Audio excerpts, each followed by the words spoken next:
57 through lines 130 will be filled in by conference. When we pull this up on the screen, is the 2015 numbers going to be in there, and then the line, the 214 will be in there. 214, okay. Yeah, 214 will be in there, And then you it line was up. lining for 215. There's two ways to get into the Ezra website. You go to txeumc.org and proceed from there, or you can go directly to ezra.gcfa.org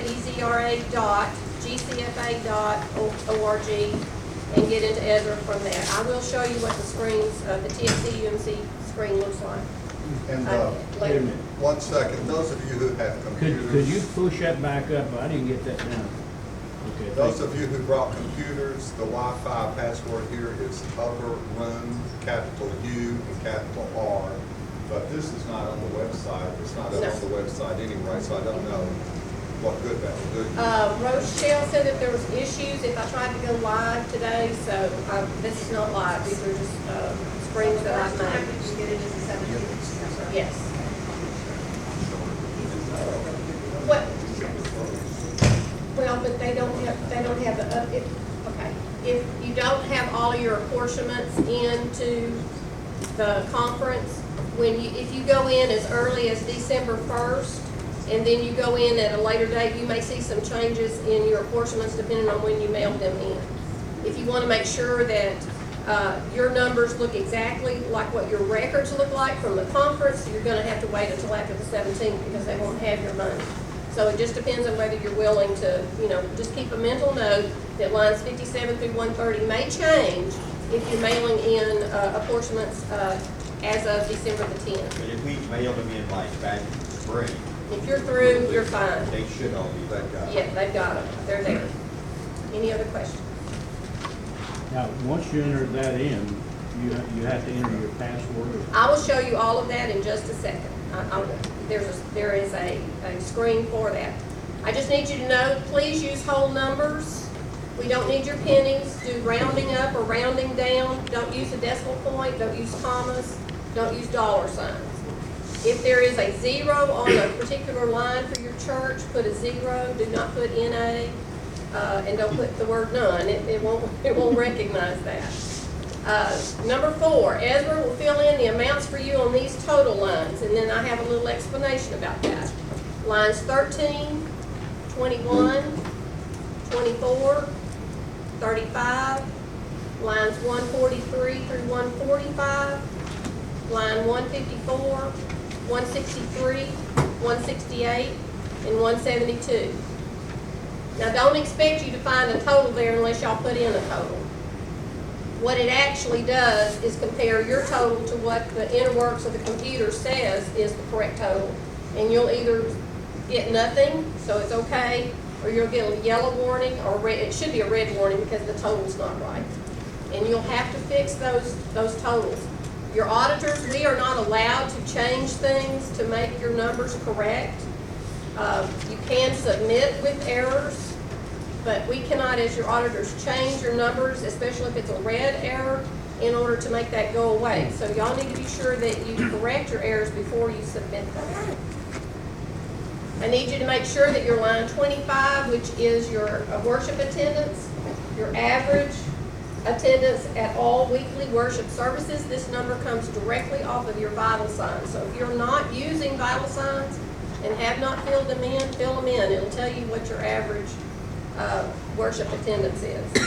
And lines 133 through 153 plus line 25 is what's used to determine your church's apportionments for the year 2017. Not this coming year, those were last year's numbers. But 2015's numbers, this report is for 2017 apportionments. Any questions? When you've completed the information on any table, you just click the Save button. This is the point where it will tell you whether or not you have any errors. And what the computer is looking for is there a difference from last year's numbers greater than 10% or less than 10%? And you'll have a yellow warning if it's greater than or less than 10%. And when you get the yellow warning, you'll see that there's an explanation box. I've got a slide in just a second. There's an explanation box. You hit the word enter, and then you give your explanation and you save it and then you go on. You can save error reports with your errors, but please do not submit them without explaining them, or you'll get a call from us. Please do not submit them without, when they're red errors, because that means the total is wrong, and we are not allowed to verify reports with wrong totals. If you, I've already told you, if you receive a yellow warning, you will find an explanation box. Let's say on line 138, if you'll go to your report that Vita gave you and look at line 138. This is just an example. It says other cash allowances paid to or for the pastor. You might give your pastor a $50 a month allowance for travel or education or books or something like that. Well, let's say that last year you have 0, and then this year you're giving him a really large expense account for $2,000. It's going to say that you did not report anything in this line last year. So what's the explanation? Well, your explanation is we did not have this as an allowance for our pastor last year, and this year we do. And it's just that simple. Don't say the number's correct. That's not an explanation for why you put that number in there. You'd be surprised how many reports say, I added this several times and my number is right.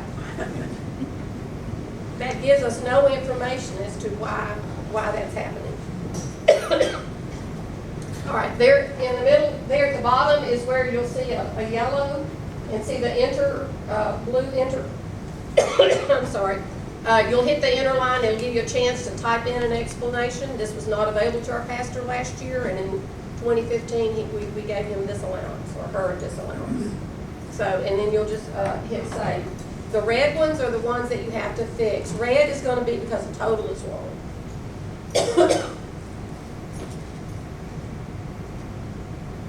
The main one lots of people get wrong is on the front part of your report, on report number 1, front page. Numbers 13, 21, and 24 are all not the same, but they need to be the same. That's reporting your total membership, and then you break your membership down into ethnic groups, and then you break your membership down into male and female, and those 3 numbers should all be the same. If they are not, that's when you'll get a red warning, and it'll just tell you your numbers aren't right, and it will tell you what the number should be. It'll figure it for you, but it won't put you in there. It'll get that up in your error message. It'll tell you you calculated this, and the total should be that. So just look at those warnings, go back and make sure your math is right. If you change anything on your report, please be sure you hit save. If you enter anything on your report and then go to a new table, be sure that you hit save, or everything that you've entered will not be saved. You'll lose it all. And it will give you that warning. It will give you that warning.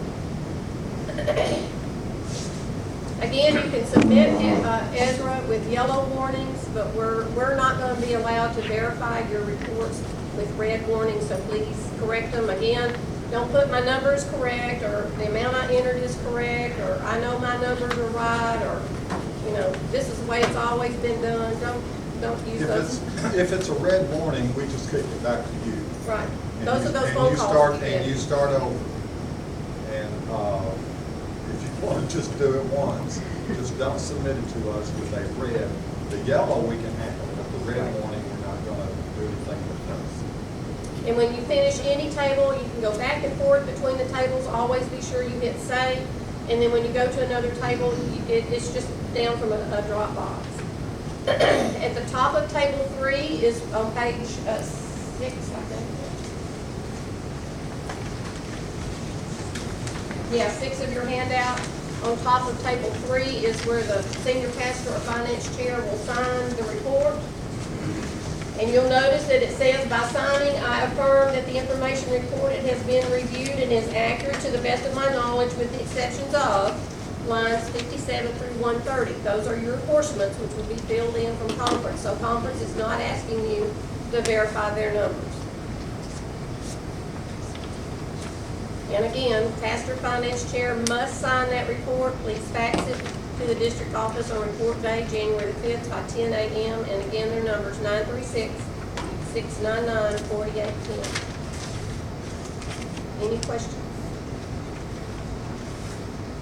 Two final reminders, if your church has not paid all your apportionments, this is conference apportionments, your church needs to use snail mail by December the 10th into conference so that they will have them by December 17th.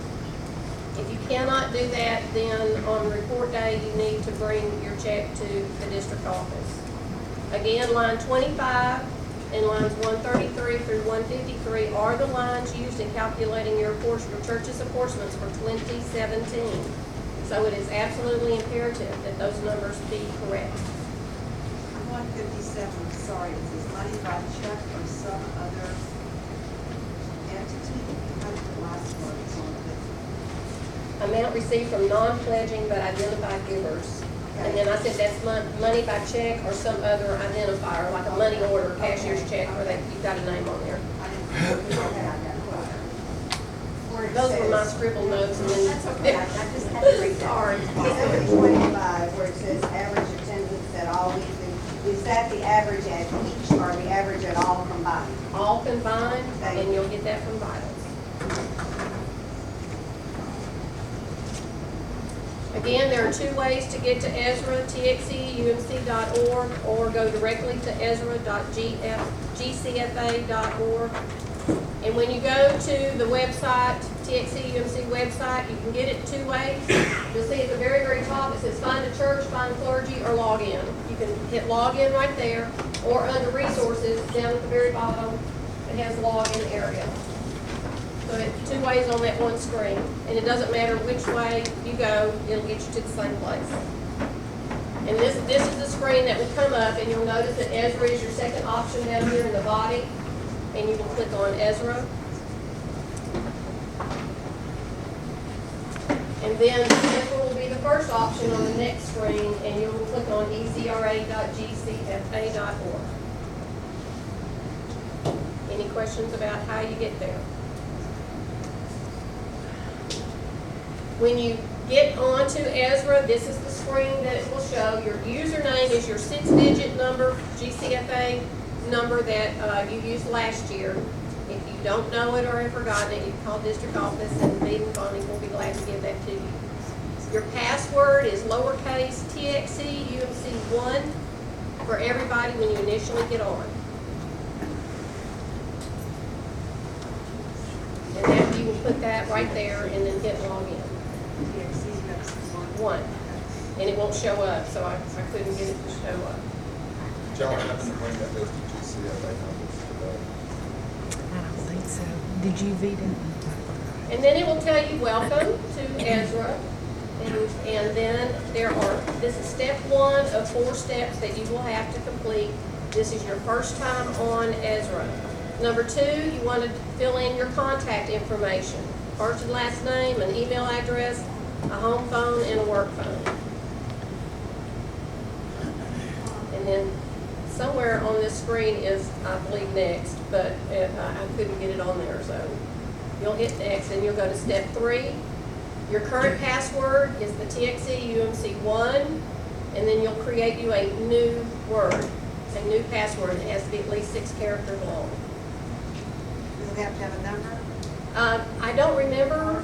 I don't think so. It could be any 6 characters. It doesn't give any kind of instructions there that says any kind of special characters or capitals or numbers or anything. Okay? And then it'll say, thank you, and now you may begin using your system. And you'll need to go through these steps before you start entering in. The next screen, once you hit finish, at the bottom of step 4, there's the word finish. You will hit finish, and this is the screen that will come up. This says 2013, but 2015 will look the same. And you can either take home the blank report that we gave you, or you can ask it to print you up a blank form. I suggest if you're not used to Ezra, or maybe this is your first time using it, or you've had difficulty in the past putting in your numbers, fill out your blank form. It's no big deal, and then you use that to enter into the live form. So hit print blank form, and then if you want last year's church information on your blank form, leave that little box where it says print blank report, leave that open, and it will give you last year's just like your live report's going to give you. And then that'll give you a heads up where you might find a warning or things have changed in your church. If you want it to be blank, completely blank, then you fill in the little check mark at the print blank report, and it'll be blank just like what we handed you. Then you'll hit down run report, because it's only going to give you your individual church. And then once you hit run report, you'll see a little circle spinning, and then you download your PDF and then print it. Any questions about any of that? And this is just the top. It'll look the same. I kind of had to make this up, but the blank form will look the same. It's not going to have your church information or anything unless you put the check mark in. And then when you're ready to begin your stats, go back to the screen. You can just arrow back to it and begin entering your stats. And this is the next screen that will pull up, and you'll ask for, you can start anywhere. Usually people start with table 1, so you can print on table 1, table 2, or table 3. It doesn't matter where you start. So when you hit table 1 in membership, then it will show this box. And then again, you click on membership and participation, and it'll bring up that screen. This is somebody else's church. And this is from 2013 also, but it'll kind of tell you every other line is going to be a white and gray all the way down, so you can kind of keep up with where you are. You'll see a line number, 1 through 7 is shown on there. It'll give you the description of each line. It'll give you last year's information. It will give you a place to put this year's information, and then it'll also give you a line number again, and then that question mark. And if you do not keep up with your little instructions for filling out your report, you can hit that question mark on any line, and it'll bring up the description and what information is needed. Any questions? Okay, before we get into this, what did you say you had to fill out? I'm sorry. You'll fill out your blank form before you get ready to put it online. Sorry. That's okay. Any other questions? Okay, this is the report. We're going to go over line by line, so if you have any questions about anything that is needed or required on your reports, please, now is the time to ask that question as we go over. Church membership, 1.1. Number 1, total professing members reported at the close of last year. You will already have a pre-filled number there. Please do not change it. Yeah, unfortunately. Please do not change it. If you do not believe that that number is correct, there are lines for addition and subtraction within the first 13 lines of the report, so leave that number there. Number 2, received this year on professions of Christian faith, and you will put that number there. Number 3, restored by affirmation. Number 4, correct previous year's reporting errors of total professing membership numbers by addition. So if your line number 1 is not correct, and there were 5 more people, then that is where you put your +5. Number 5, transferred in from other United Methodist churches. Number 6, transferred in from non-United Methodist churches. Number 7, removed by charge conference action. That should have been handled at your charge conferences before today. That's that 2-year process. If you're removing by charge conference action, the names are called out 2 years, that gives everyone 2 years to contact that person. We'll bring them back in. Make the change. Number 8, withdrawn from professing membership. That's by letter. That- That's a personal letter that you're going from one church to the other. Correct? No, Okay. that's an action that's taken at charge conference. If you're, for some reason, they are no longer meet the criteria of the Book of Discipline's professing membership. Withdrawn, I believe, is if the pastor is aware and has talked and knows they're attending somewhere else, the way I've read, what I've seen online. The pastor has the authority to withdraw. Some people just don't want to be a member, period, anywhere. That's where this would go. It would not be, the others that we had at charge conferences, that they probably have, they dropped off from that. Right. But this is, you have an idea of what they're doing, so you withdraw one. through that because generally it's their request. Right. That's the reason you don't have a 2-year process in their charge company. Okay, any other questions? Thank you, Mark. Number 9, correct previous year's reporting errors of total professing membership numbers by subtraction. Whatever number is in line 1 is actually 5 too many, so you would put a 5 there. You don't have to put a minus sign because it's already in the programming that would be a negative, so you would just put the number 5. Does this include my Perritte? No. Okay. Let me, Do you need a copy of the report? the, No, it's got it. Okay. the deal is, and we've seen it, this has just been put in several years ago to be able to subtract. And some churches have gone crazy with it. You always have people in your church who will say, well, we're not that big. Let's go in and take 150 off. Well, don't do it. She's already given you 2 ways to subtract. That's through withdrawing or transferring. Use that avenue. There should not be a whole lot of numbers put in here. Now, the first year we offered it, my goodness, Yeah. there were bunches. Last year, it was a smaller amount, but you know, you have people in your church who will say, well, we don't have 600 members. It ought to be more like 350.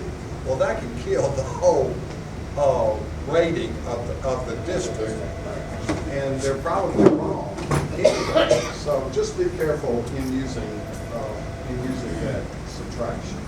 Absolutely.